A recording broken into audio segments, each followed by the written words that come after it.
And now it's story time with Uncle Barko. Hello, everybody out there in the land of make-believe. Uncle Barko here. What was that? And it's story time with Uncle Barko. Hey, Zig. So, I haven't done a story time before. Thought I'd give it a try, and if you like it, I'll do some more. It's about Barko's Law. What is Barko's Law? Well, there are things, I don't know if any of you guys have hung out with me. You know, there's things that only happen to me, Uncle Barko. And I call those things Barko's Law. And Barko's Law is what can't go wrong will go wrong. For example, once got a paper cut from a Band-Aid. So there's that. Here's something that only could happen to me, and it's a story. I got to get into it. It's not. It's not a bing bang boom. I got so kind of it's an involved situation. Just gonna tell you the story, and maybe you'll find it interesting. Maybe you won't. What do I care? I got nothing better to do. I'm locked in my house. See, with a couple of cats.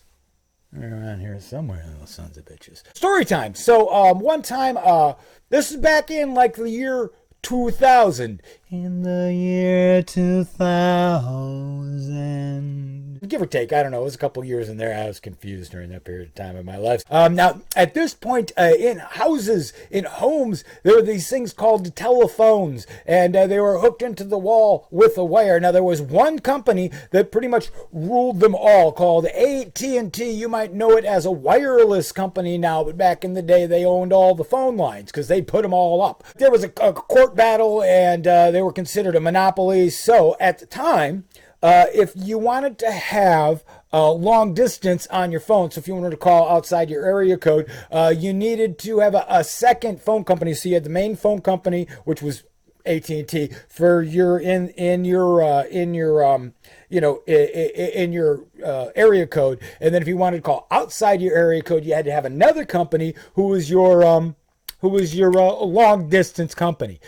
I was living in Madison, Wisconsin, and what happened was we had signed up with some company that wasn't AT&T, and they ran our phone lines from the house to the telephone poles. And then the company that ran the phone lines from all the other phone lines to go out to the rest of the world, that was AT&T. What happened was,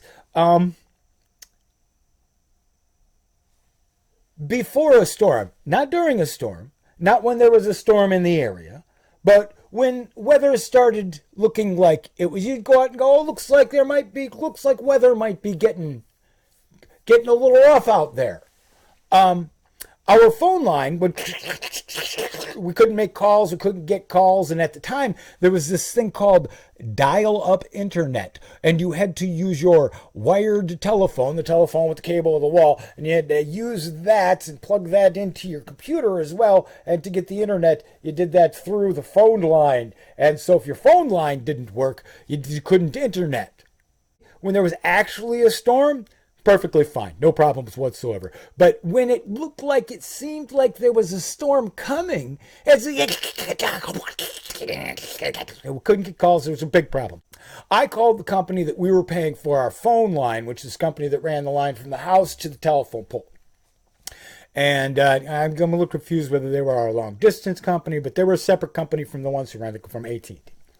So I called them and I said, hey, every time it's going to rain. But not when it's raining, but before it rains. And they're like, oh, it's not somebody else. So they sent somebody out and they checked the line and they checked the thing. And they said, nope, it's not us. You got to check with the other guys, the AT&T guys. I got on the phone, called the AT&T guys. I said, yeah,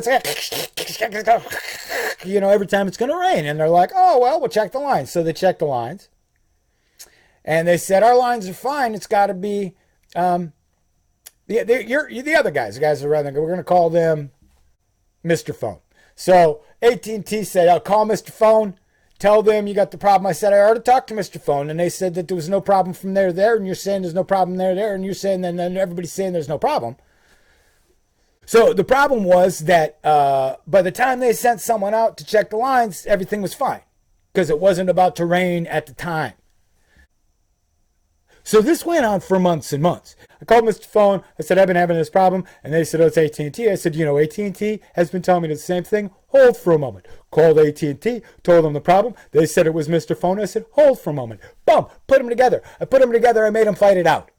Okay, so they went back and forth and back and forth and back and forth. Finally, they sent somebody to check all the lines everywhere from here until they found the problem. The problem, my friends, in some junction box, some miles away, where all of my phone line went in with the other phone lines that go out to the world, there was a squirrel living in it. So, when the weather looked like it was about to get bad, the squirrel would get stuff and ready its little box for the rain so that it could cozy up in the box and wait out the storm. Before a storm, there was all kinds of activity in the box, and we and could make phone call or use the internet. But when it was storming, that little squirrel was hunkered down.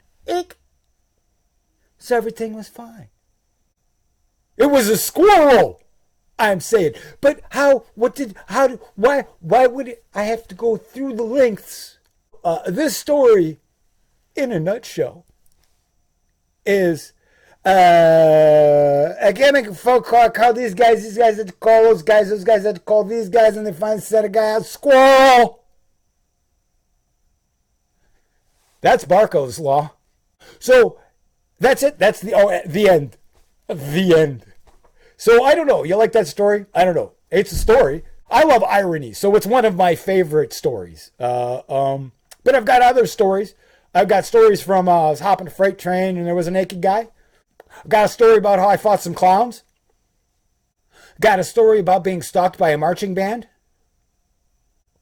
Have a story about an alien invasion that turned out just to be the grand opening of a superstore. And then if any of my friends from the past are watching this and are like, yeah, you got a story, what about that time you did the thing and then the thing happened? Remind me down in the comments or PM me or something. I'll tell that story. So if you want to hear some more stories, go down there like the thing and the thing over there, and then click on that, and then put the bell and notify the next of kin or whatever it is you do. I don't know. I don't understand a lot of this YouTube stuff. But yeah, click the stuff. You guys know. Click whatever it is you're supposed to click down there. And then otherwise, stay safe, stay healthy, and Godspeed, Earthlings. Thank you for watching Storytime with Uncle Barko. Stay tuned for more content.